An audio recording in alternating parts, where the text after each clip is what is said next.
started meeting all of these people who expressed to me how much the show meant to them, how it lifted their spirits during a bad breakup or Jennifer Aniston's mother told her she was ugly when she was just 11 years old. Years later, she didn't even invite her to the wedding with Brad Pitt. But the pain didn't stop there. Friends brought her fame, but behind the scenes, the cast was mourning someone they were losing slowly.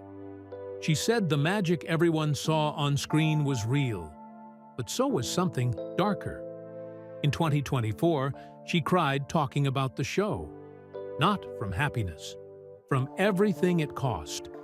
Today, we're revealing what Friends really did to the people who made it. Jennifer Aniston did not grow up inside a fairy tale version of Hollywood. She was born on February 11, 1969, in Sherman Oaks, Los Angeles. But the world around her felt unstable from the start. Her father was John Aniston, already known on television, and her mother, Nancy Dow, was also an actress. Yet their marriage was filled with tension. When Jennifer was 6, she spent a year in Greece, then moved back to New York City, already learning how often life could shift without warning. By the time she was 9, her parents divorced, and that moment stayed with her. She has said many times that the split made her feel abandoned, especially by her father, who was famous but rarely showed up for school events or small moments that mattered to her. Fame was around her, but comfort was not. Her parents even discouraged television in the house, which only deepened her sense of being cut off from other kids. Those early years left her feeling lonely and unsure of herself, emotions that quietly followed her into adulthood. At home, things were not softer. Her relationship with her mother became one of the most painful parts of her life. Nancy Dow was extremely critical of Jennifer's looks from a young age, repeatedly telling her she was ugly. The comments started when Jennifer was only 11, and they sank deep. Over time, they shaped years of body image struggles and self-doubt. In 1999, her mother published a memoir that shared private details about their strained relationship. Jennifer felt exposed and betrayed. The damage was so deep that she cut off contact with her mother for years and did not invite her to her wedding with Brad Pitt. The words she grew up hearing stayed with her, even as her career grew, pushing her to question herself and sometimes choose roles that challenged what people expected her to be. Before success ever came close, Jennifer lived a very different kind of life in New York City. At 19, she took one of the hardest jobs she could find and became a bike messenger. She rode through Manhattan traffic every day for about $200 a week, weaving between cars, risking accidents, and pushing her body to the limit. She later called it the hardest job she ever had. She was once hit by a car, though she escaped serious injury. It was exhausting and dangerous, and there was nothing glamorous about it. Still, it taught her endurance. Years later, she laughed when co-stars said the image sounded attractive, but she always made it clear that living it was brutal. That job grounded her long before fame ever touched her. Her acting career did not take off quickly either. It almost collapsed before it started. In 1987, she appeared briefly and uncredited in the sci-fi horror film Mac and Me, a movie that became infamous for flopping badly and earning only $8.6 million against a $13 million budget. Her pay was just $5,000, and no doors opened afterward. In 1990, she landed a role in the Fox sitcom Malloy, which lasted only 7 episodes before being canceled. She felt invisible. She auditioned constantly, lived on cereal and diet soda, and slept on couches while trying to survive in New York. Even her parents warned her that acting was too unstable, and her father urged her to find something safer. The pattern kept repeating. In 1992, she joined a sketch comedy show called The Edge on NBC. It lasted only 14 episodes. In 1994, she appeared in Muddling Through, a CBS sitcom that was canceled after just 10 episodes. Around the same time, she was also auditioning for a new show called Friends, unsure if it would even last. She later admitted this was the most desperate period of her life. She was auditioning 3 times a week, changing her hair, even dyeing it orange once for a role she did not get. Nothing felt secure. Every job ended just as fast as it began.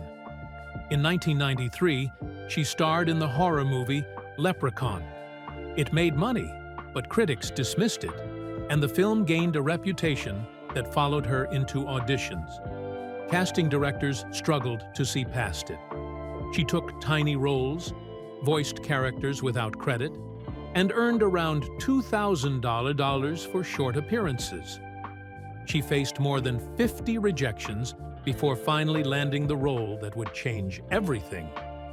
Through it all, she kept going, eating cheap food, moving from place to place, and refusing to quit. When Friends finally came along, it almost slipped away too. She was hesitant to commit after so many failures. She originally auditioned for a different role, and there were doubts about whether she could carry a long-running show. She was still under contract for Muddling Through, and Friends even filmed early episodes knowing they might have to replace her. The entire decision happened within 24 hours. She stood out, not because she was flashy, but because she felt real. That choice changed her life. From the beginning, the cast agreed to protect each other. There was even a strict no-dating rule, though quiet feelings still existed. Jennifer kept things professional, focusing on the work. As the show grew, so did the pressure. In the first season, she earned $22,500 per episode. By the third season, after standing together as a group, the cast pushed for equal pay and reached $75,000 per episode. By the final seasons, that number climbed to $1 million per episode. That fight changed television forever. Along the way, unexpected things happened. Her haircut as Rachel became a cultural moment that reshaped salons around the world, even though she hated maintaining it. The show was kept secret early on, with fake names used to avoid attention. When it finally aired, 24 million people watched the first episode. The fame arrived all at once.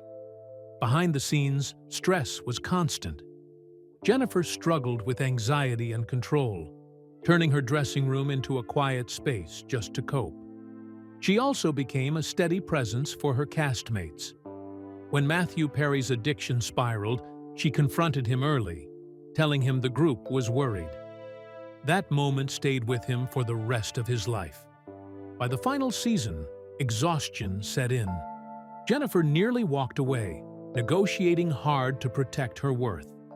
When the finale aired on May 6, 2004, 52.5 million people watched. Years later, she still struggled to process what the show meant, the friendships it created, and the pain it hid. She turned down millions for a sequel, choosing uncertainty over being trapped forever as Rachel Green. In the late 1990s, Jennifer Aniston was trying to prove she could be more than the girl from a sitcom, and Hollywood did not make it easy for her. Picture Perfect came out in August 1997 with Jennifer Aniston and Kevin Bacon on the poster, and on paper, it should have been a safe win. The budget was somewhere between $10 and $18 million, the kind of mid-range romantic movie studios used to love. It opened at number 5 at the North American box office with $7.8 million in its first weekend, and then slid down fast. Critics said it felt like a simple television movie. They said her performance did not have enough weight to carry the whole story.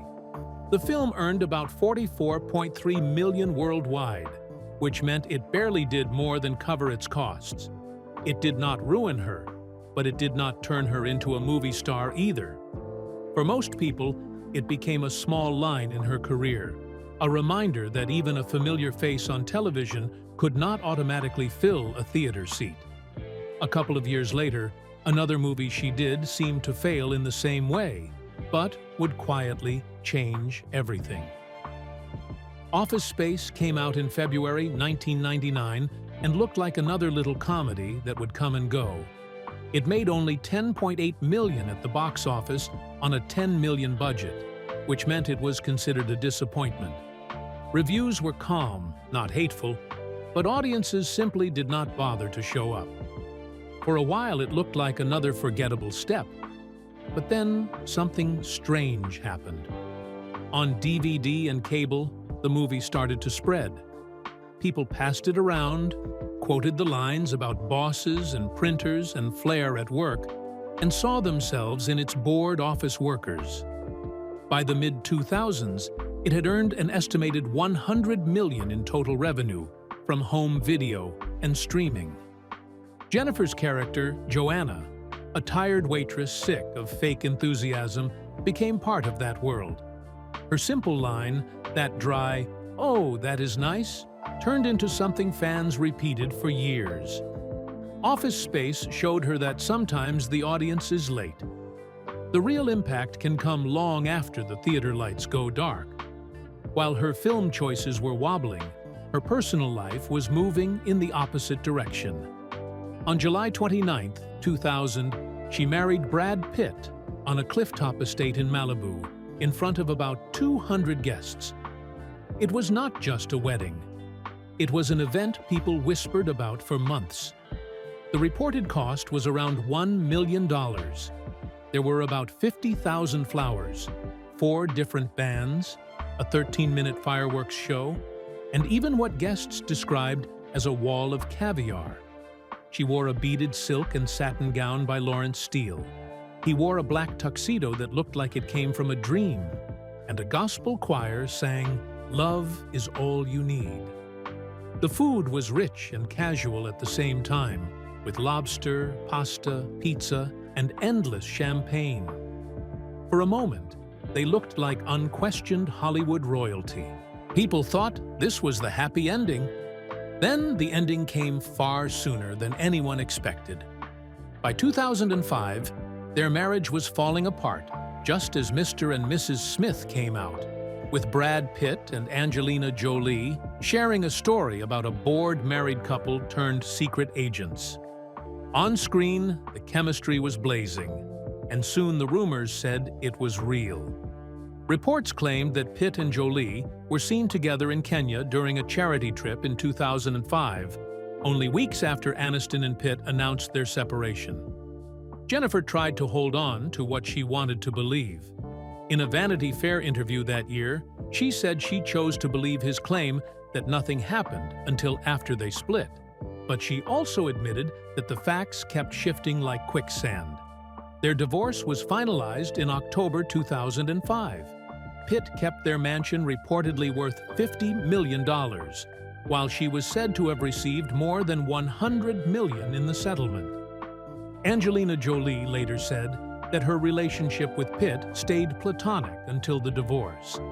But Jennifer publicly called those claims lies and said the whole experience changed the way she understood trust. The media turned her into a symbol, the sad girl who got left behind, even though she kept showing up with grace in interviews and tried to keep living her life. Behind those interviews, there was a darker reality. After the split, she fell into depression. She has spoken about gaining around 30 pounds during that time and going to therapy twice a week. In a 2006 Vanity Fair cover story, she said she felt lonely, confused, and heartbroken, and asked out loud, "Am I upset? Yes. Am I lonely? Yes." Therapy helped her pick up the pieces, helped her rebuild her self-esteem, and process the shock of going from a fairy tale wedding to a very public breakup. Life had a strange sense of timing, because the next big film she did was The Breakup in 2006. The movie, about a couple tearing each other apart in the middle of a split, earned about $120 million at the box office. She later said working on it felt cathartic. When she delivered lines like, "I am not spending one more second of this life with some inconsiderate prick," she was not just acting. She was letting real anger out. She briefly dated her co-star, Vince Vaughn, and for the public it became another headline. But the relationship did not last. What did last was the shift in how openly she talked about mental health, heartbreak, and the work it took to stand up again. Then came a project that poked directly at her most fragile places. Marley and Me began filming in 2008, based on John Grogan's memoir about a couple, their marriage, and the chaotic dog that moves through every stage of their life. Her character faces postpartum depression, heavy family pressure, and moments when the marriage bends almost to the breaking point. Those ideas were too close to her own pain to feel safe. The death of the dog in the film became one of the hardest scenes she had ever filmed. It reportedly took 8 takes, and each time she broke down for real. Afterward, she called it the most emotional terrorism she had ever seen in a movie, because it forced her to sit inside grief again and again. The film became a worldwide hit, earning more than $248 million, and later being counted at about $255.7 million. For audiences, it was moving and comforting. For her, it was also a kind of slow healing, but one that left her emotionally drained when the cameras stopped. In her personal life, the spotlight stayed fixed on her relationships. After the storm with Brad Pitt, years passed, and in 2012 she started dating Justin Theroux. They had first met around 2008 during a table read for Tropic Thunder, but nothing started then. When they finally came together, people noticed the 15-year age difference, but the bigger problem was distance and lifestyle.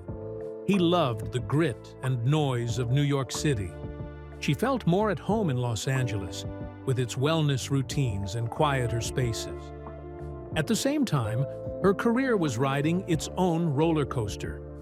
In 2013, Life of Crime came out and made no real profit. Critics shrugged.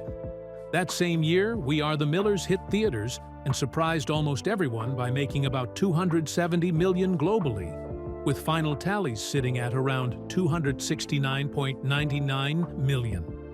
It showed she could still anchor a commercial comedy even as people kept questioning her post-Friends future.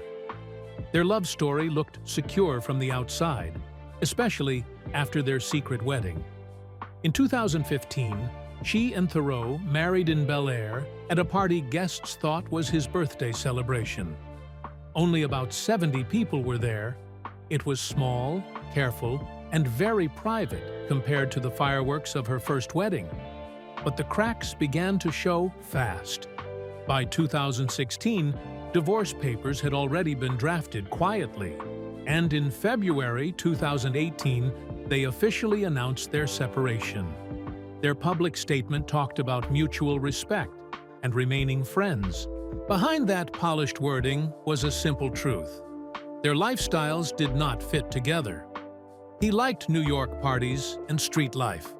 She preferred yoga retreats and structured routines in Los Angeles. There were even reports of neighbor complaints about their Bel Air property adding more stress. In the end, they stepped away but kept speaking kindly about each other. Another ending, another narrative for the press to spin. All this time, her film career kept swinging between big wins and forgettable misses. After Friends ended in 2004, she chased roles that could prove she was more than Rachel, and the results were mixed.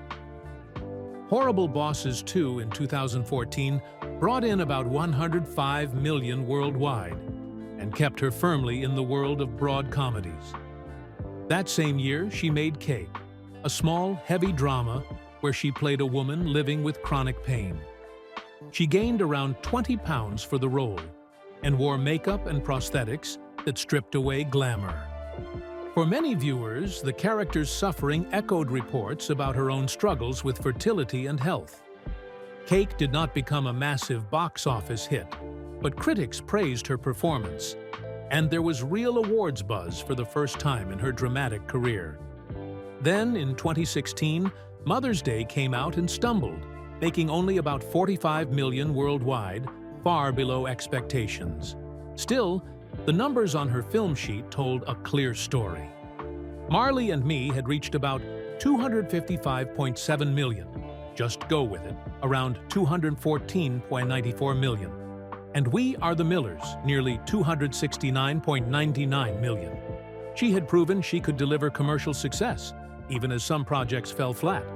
Hollywood kept offering her the same kind of roles, though, and she had to decide who she wanted to be on screen. One turning point came when she reportedly turned down offers linked to the 50 Shades of Grey world because she did not want to be defined as a pure sex symbol, especially after everything that had been said about her body and relationships since the Brad Pitt years.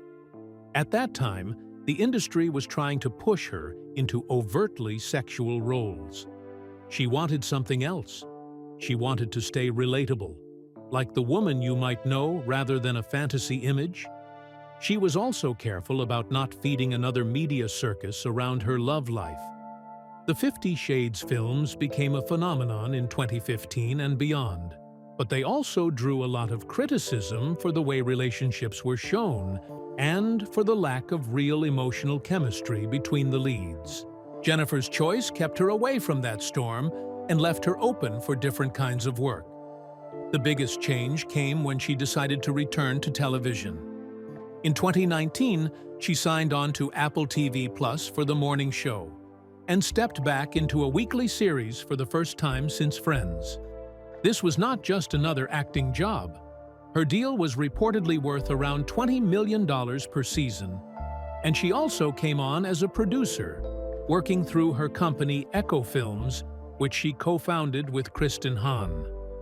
The show launched on November 1, 2019, as one of Apple's first flagship projects. She played Alex Levy, a morning news anchor whose world collapses when her co-host is fired over allegations of sexual misconduct. The story was closely tied to real-world scandals and the Me Too movement, echoing the fall of figures like Matt Lauer. The first season earned multiple Emmy nominations and showed a raw, brittle side of her that audiences had not seen often. But the success was not simple. Some critics praised The Mourning show, while others said it softened the true severity of workplace abuse and power imbalances. As the early 2020s rolled on, people began to debate whether the series was a brave reflection of the industry or a careful attempt to manage reputations, including hers. At the same time, her producer role signaled a shift in how she wanted to move through Hollywood. She was no longer just the face in front of the camera. She wanted control over the stories being told. Then came a storm of words that showed how tricky that position could be. In a 2022 Variety conversation, she talked about the new landscape of fame and said that influencer culture was diluting acting, that recognition now often came from TikTok, YouTube, and Instagram. She said she was grateful to have entered the business before that shift, when the path to stardom was more traditional. Many people online reacted sharply. They called her a boomer gatekeeper and said she sounded out of touch. Critics pointed out that she had grown up with parents already in the industry and that she had benefited from connections long before Friends made her famous, which made her comments about other paths to fame feel dismissive. The backlash exposed a generational divide in Hollywood, with older stars trying to protect their craft and younger voices insisting that new routes to visibility were just as valid. While all this was happening, the show that had made her a household name continued to haunt and comfort her at the same time. In October 2023, Matthew Perry died from a ketamine overdose, and Friends stopped being just a nostalgic memory. It became a reminder of someone they had already been losing for years. She has said that the cast had been mourning him long before he passed because his battle with addiction was so long and painful. She called his struggle heartbreaking, but also described how he was often the first to step forward when another cast member faced substance issues. They had a rule about not dating each other, which kept their bonds more like family than lovers, and that only made his loss cut deeper. When she spoke about him, it was with a mix of sorrow and gratitude, as if every joke from those years now carried a hidden weight. In 2024, during a Variety Actors on Actors session with Quinta Brunson, she looked back on the 30th anniversary of Friends and could not hold back tears. She remembered the premiere day in September 1994, when she and Lisa Kudrow snuck away to a salon just to get their hair washed before everything changed. She said the cast chemistry felt like pure magic, something they knew was special even before the ratings and reruns proved it. Quinta told her that Friends had shaped Abbott Elementary in some ways, and praised her work. And the two women shared a quiet understanding about building ensemble shows that seem light but are hard to create. The tears that came on camera were happy ones, she said, made of nostalgia and gratitude. The emotion deepened again in a 2025 Vanity Fair interview where she spoke about Friends and about Matthew Perry's absence. She called the show pure joy and said it completely formed who she was, describing the cast as her family. She admitted that watching old episodes felt bittersweet now. The laughter was still warm, but there was now a hole in it. Knowing that people around the world still watched the show for comfort meant more to her than awards or money. It was proof that something they made in their 20s was still holding strangers together decades later. At the same time, the spotlight on her personal life never dimmed. In 2024, In Touch published a story claiming she had an affair with former President Barack Obama. The rumor grew fast online. When she went on Jimmy Kimmel and was asked about it, she laughed and said it was absolutely untrue, that she barely knew him. The story might have faded, but in 2025, a post on X, formerly Twitter, dragged it back up and tied it into a wave of comments about women without children. The post referenced remarks made by J.D. Vance about childless women, a moment where he had described them as unfit for leadership and painted them as lonely figures. Jennifer, who had already been open about her fertility journey and the fact she froze her eggs in her 40s, said she was baffled by the gossip and the way her life choices were constantly used as ammunition. She said she felt for Michelle Obama, knowing what it was like to have your marriage turned into a public guessing game. The episode showed once again that in Hollywood, especially for women, private choices are never fully private. Even with all this noise, she kept building new chapters. In March 2023, Murder Mystery 2 arrived on Netflix, with her and Adam Sandler back as a chaotic couple, caught in another crime plot. The movie pulled in around 42 million views in its first 3 days and appeared in the top 10 list in 91 countries. In its first week, it logged about 64.42 million hours viewed, making it one of the platform's most watched titles at the time. Around that period, in 2022, she launched her hair care line, Lolavai. The first product, a glossing detangler priced at $25, carried her stamp of clean beauty, marketed as vegan and free of parabens, silicone, sulfates, and gluten. The brand was soon valued at around $100 million. In interviews, she tied the launch to her own long relationship with her hair and her experiences with aging and fertility, again mentioning that she had frozen her eggs and had made peace with not having children. The combination of a global streaming hit and a booming business venture proved she was still shaping culture in front of and behind the scenes. For years, people in the industry had quietly questioned her move into producing, treating it as a vanity project. After Friends ended, she and Kristen Hahn formed Echo Films, but some executives did not take it seriously. By the time the morning show had been renewed through a 4th season in 2025, most of those doubts had faded. Echo Films had become a trusted partner for high-profile projects, and she was seen as a leader who could handle both budget meetings and emotional scenes. The success of the series opened doors for more women to become producers and to demand creative control instead of waiting for permission. Her journey from being underestimated to becoming a powerful producer showed how Hollywood was changing, even if slowly. Underneath all the numbers, there were personal turning points that guided those choices. By 2025, her net worth was estimated at around $320 million, much of it still flowing from Friends, which continues to generate large royalty checks every year. She had collected more than 150 acting credits across television, film, and voice work. Yet she has said more than once that being typecast as Rachel held her back for years. Casting directors could not see past the hairstyle and the jokes. It took projects like Cake and The Mourning Show to finally prove she could carry raw, dramatic material. She has also talked about how close she came to walking away entirely. In 1994, before Friends even aired, she worked on a film set she later described on the Smartless podcast as so dysfunctional, it sucked the life out of her. She thought seriously about quitting acting then. Instead, she held on a little longer, landed Friends, and everything turned.